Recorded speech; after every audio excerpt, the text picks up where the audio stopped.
Continuando. Vós sabia que é expressamente proibido fumar no local de realização das provas. Advérbio é uma classe de palavras que tem como função modificar o sentido de um verbo, um adjetivo ou outro advérbio. Eles indicam circunstâncias como tempo, modo, lugar, intensidade, afirmação, negação, dúvida, entre outras. Por exemplo, o cachorro correu rapidamente. O advérbio rapidamente modifica o verbo correu, indicando a circunstância de modo. A música é muito bonita. O advérbio muito modifica o adjetivo bonita, indicando a circunstância de intensidade. Eles chegaram aqui ontem. O advérbio ontem modifica o verbo chegaram, indicando a circunstância de tempo. Os advérbios podem ser formados a partir de outras palavras, como adjetivos e verbos, por meio do acréscimo de sufixos como mente, menteira, menteiro, entre outros. Exemplos: rapidamente de rápido, frequentemente de frequente, facilmente de fácil. Em resumo, os advérbios são palavras que modificam o sentido de verbos, adjetivos ou outros advérbios, indicando circunstâncias como tempo, modo, lugar e intensidade, entre outras. Existem diferentes tipos de advérbios que se diferenciam pelas circunstâncias que expressam. Alguns dos principais tipos de advérbios são: 1. Advérbios de tempo, indicam circunstâncias de tempo, como hoje, ontem, amanhã, sempre, nunca, cedo, tarde, entre outros. 2. Advérbios de lugar, indicam circunstâncias de lugar, como aqui, ali, acima, abaixo, dentro, fora, longe, perto, entre outros. 3. Advérbios de modo, indicam circunstâncias de modo, como bem, mal, rapidamente, devagar, facilmente, entre outros. 4. Advérbios de afirmação, indicam circunstâncias de afirmação, como sim, certamente, realmente, entre outros. 5. Advérbios de negação, indicam circunstâncias de negação, como não, jamais, de modo algum, entre outros. 6. Advérbios de dúvida, indicam circunstâncias de dúvida, como talvez, provavelmente, possivelmente, entre outros. 7. Advérbios de intensidade, indicam circunstâncias de intensidade, como muito, pouco, bastante, totalmente, entre outros. Além desses, existem outros tipos de advérbios, como os advérbios de ordem, indicam a ordem em que algo ocorre, como primeiro, segundo. Os advérbios de exclusão, indicam exclusão ou exceção, como apenas, somente, entre outros. Um agente público competente age de acordo com as normas e leis que regem sua atuação, buscando sempre o interesse público e a eficiência na prestação do serviço. Ele deve ter conhecimento técnico e ético para desempenhar suas funções, além de se manter atualizado sobre as mudanças e atualizações da área em que atua.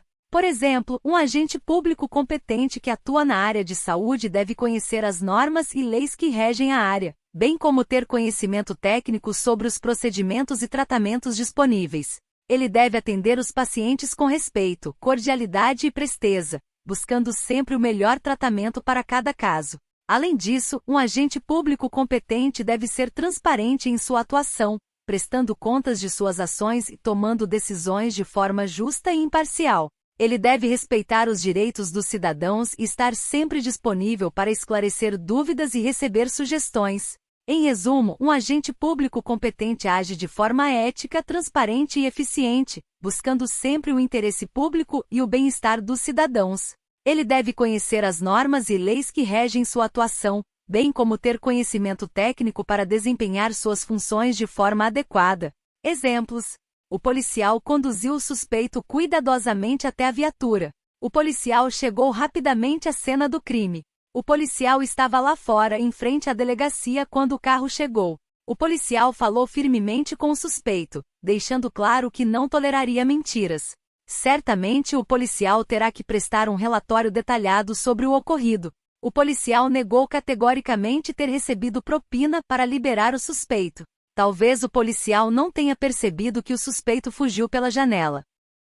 Discricionariedade e vinculação são conceitos que se referem à margem de liberdade que o agente público tem para tomar suas decisões. A discricionariedade é a margem de liberdade que a lei confere ao agente público para decidir sobre a melhor forma de atingir um determinado objetivo. Isso significa que, em certas situações, a lei não determina uma conduta específica a ser seguida pelo agente público, permitindo que ele escolha a melhor opção a ser adotada, de acordo com as circunstâncias do caso. A discricionariedade, portanto, envolve uma escolha entre diferentes alternativas, todas elas lícitas. Por outro lado, a vinculação é a obrigação que o agente público tem de seguir uma conduta específica prevista em lei ou em normas administrativas. Nesse caso, não há margem de liberdade para o agente público escolher outra opção que não aquela prevista na norma. A vinculação, portanto, envolve uma conduta obrigatória, que deve ser seguida pelo agente público. Um exemplo de situação em que a discricionariedade é a concessão de uma licença ambiental para uma empresa. A lei estabelece alguns critérios a serem observados pelo órgão ambiental responsável pela concessão da licença, mas não determina uma conduta específica a ser seguida em cada caso. Assim, o agente público tem certa margem de liberdade para decidir se concede ou não a licença, e quais as condições a serem impostas. Já um exemplo de situação em que a vinculação é o pagamento de uma pensão alimentícia. A lei estabelece um percentual do salário que deve ser destinado ao pagamento da pensão, e o agente público responsável pelo desconto não tem margem de liberdade para decidir outro valor ou deixar de fazer o desconto. Ele está vinculado à norma que estabelece o percentual a ser descontado. O exame de corpo de delito, a cadeia de custódia e as perícias em geral são regulamentados pelo Código de Processo Penal Brasileiro, em seu título 9, que trata das provas. O artigo 158 do CPP estabelece que quando a infração deixar vestígios, será indispensável o exame de corpo de delito, direto ou indireto, não podendo supri-lo a confissão do acusado. Isso significa que nos casos em que houver vestígios da infração penal, é necessário realizar um exame pericial para comprovar a existência da infração e a autoria do crime. Já o artigo 169 do CPP trata da cadeia de custódia, que é o conjunto de procedimentos utilizados para garantir a integridade e a autenticidade das provas obtidas em um processo criminal.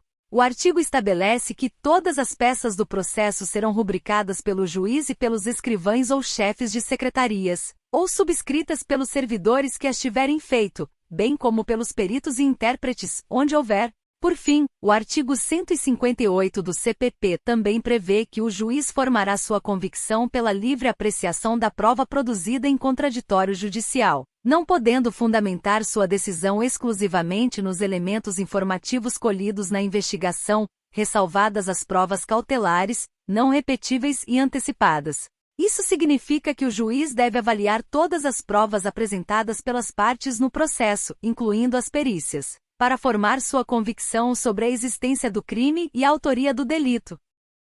Mérito administrativo é um conceito que se refere à avaliação discricionária que a administração pública faz sobre a conveniência e oportunidade de suas decisões. Em outras palavras, o mérito administrativo é a análise que a administração pública faz sobre a adequação de suas decisões aos interesses públicos. O mérito administrativo está relacionado à discricionariedade que a administração pública possui para tomar decisões dentro dos limites legais e constitucionais. Assim, a administração pública deve avaliar a conveniência e oportunidade de suas decisões, levando em conta os interesses públicos envolvidos. Um exemplo de situação em que o mérito administrativo é avaliado é na concessão de uma licença ambiental para uma empresa. A administração pública deve avaliar se a concessão da licença é conveniente e oportuna, levando em conta os impactos ambientais do empreendimento e os interesses da sociedade em geral. Nesse caso, a avaliação do mérito administrativo é importante para garantir que a decisão tomada pela administração pública seja adequada aos interesses públicos envolvidos. É importante ressaltar que o mérito administrativo não pode ser utilizado para justificar decisões arbitrárias ou contrárias à lei. As decisões da administração pública devem sempre respeitar os limites legais e constitucionais, mesmo quando envolvem avaliações de mérito administrativo. O meio ambiente. Parágrafo. O meio ambiente é um tema de grande importância para a sociedade, pois se trata do conjunto de elementos naturais, sociais e culturais que cercam os seres humanos e influenciam diretamente em sua qualidade de vida. O meio ambiente é composto por recursos naturais como água, ar, solo, fauna e flora, além de fatores sociais e culturais, como a educação ambiental, a preservação do patrimônio histórico e cultural e a promoção da sustentabilidade. Enumerativa, utilizada para separar elementos que estão sendo enumerados. Parágrafo. A conservação do meio ambiente é fundamental para garantir a sobrevivência das espécies e a qualidade de vida das pessoas. Ponto continuativo. A degradação ambiental, causada pela exploração excessiva dos recursos naturais, pela poluição e pelo desmatamento, pode afetar negativamente a saúde humana, a economia e o equilíbrio dos ecossistemas. Ponto parágrafo. Explicativa, utilizada para separar uma explicação ou informação adicional na frase.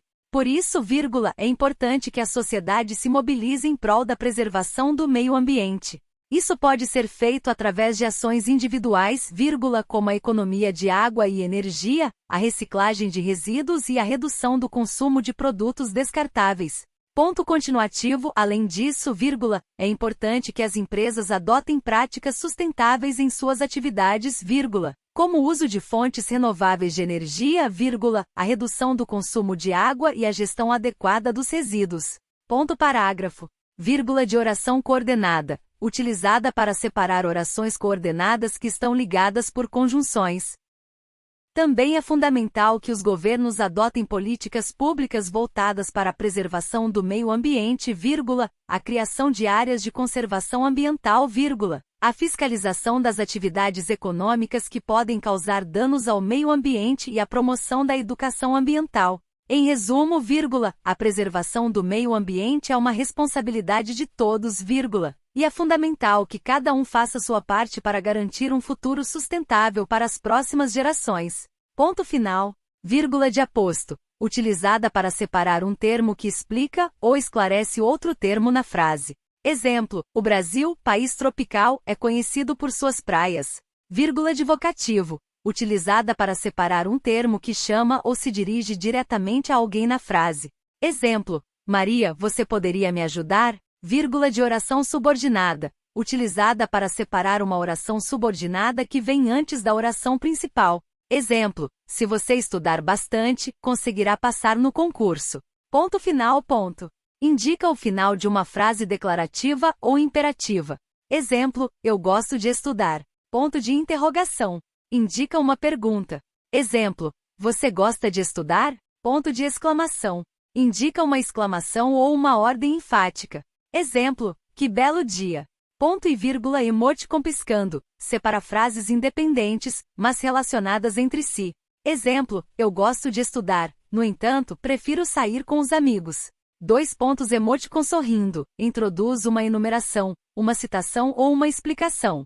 Exemplo: existem 3 tipos de pessoas, as que sabem contar e as que não sabem. Ponto de reticências, indica uma interrupção ou omissão de um trecho da fala ou do texto. Exemplo: eu não sei, talvez seja melhor perguntar para o João. Ponto e vírgula duplo emoticon sorrindo, utilizado em obras literárias para separar partes de um poema ou texto que possuem sentido completo em si mesmas. Exemplo: o amor é fogo que arde sem se ver, é ferida que dói e não se sente. É um contentamento descontente, é dor que desatina sem doer. Luís de Camões. É importante lembrar que o uso correto dos diferentes tipos de ponto pode ajudar a tornar a mensagem mais clara e a facilitar a compreensão do texto. A pontuação é um recurso importante da língua portuguesa que ajuda a organizar as ideias e a dar sentido às frases e aos textos. A seguir, apresento algumas regras básicas de pontuação. Ponto final. Indica o final de uma frase declarativa ou imperativa. Exemplo: eu gosto de estudar. Ponto de interrogação. Indica uma pergunta. Exemplo: você gosta de estudar? Ponto de exclamação. Indica uma exclamação ou uma ordem enfática. Exemplo: que belo dia. Separa elementos dentro da mesma frase, indicando uma pausa breve. Exemplo: eu gosto de estudar, mas prefiro sair com os amigos. Ponto e vírgula emoticon piscando, separa frases independentes, mas relacionadas entre si. Exemplo: eu gosto de estudar, no entanto, prefiro sair com os amigos. 2 pontos emoticon sorrindo, introduz uma enumeração, uma citação ou uma explicação. Exemplo: existem 3 tipos de pessoas, as que sabem contar e as que não sabem. Aspas, indicam a transcrição de uma fala ou a citação de um trecho de texto. Exemplo: ele disse, eu não vou desistir. Travessão indica a mudança de interlocutor em diálogos ou a separação de elementos dentro da mesma frase. Exemplo: você vem comigo? Perguntou ele.